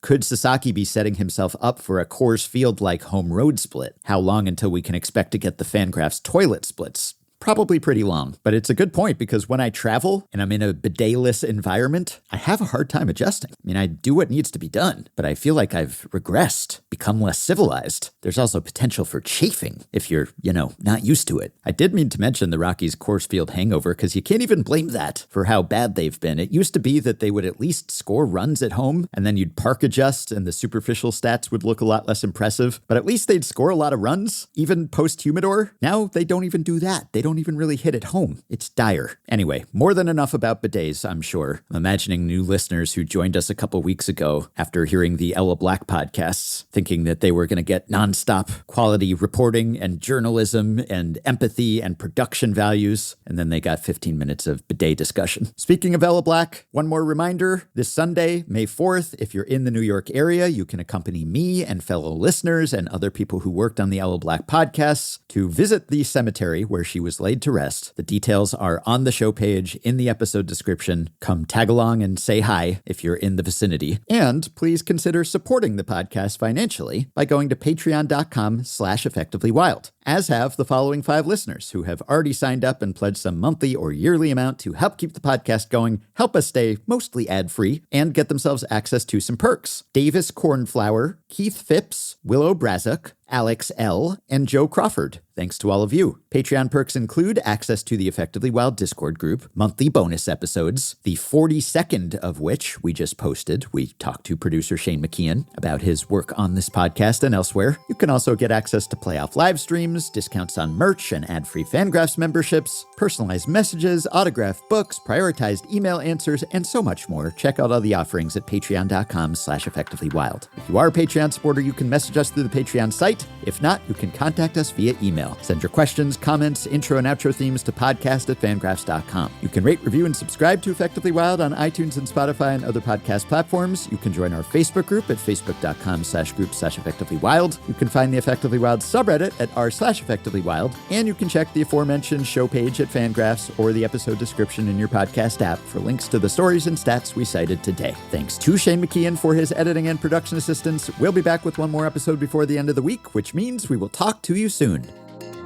Effectively wild. It's the zombie runner, Bobby Shane's, Bobby Shane's, Bobby Shane's. Effectively wild. It's the zombie runner, Bobby Shane's, Bobby Shane's, Bobby Shane's. Effectively wild. I think everyone who has ever written on the internet has had the experience of trying to go back. Get that. Sorry, again? Siri. What the? Sorry, Shane. Okay. I'm not talking to you. I like every now and again. I don't like it. It's gonna kill me in my sleep. It's a load-bearing Siri. I didn't even say that. I didn't start. That was so weird. I don't like it.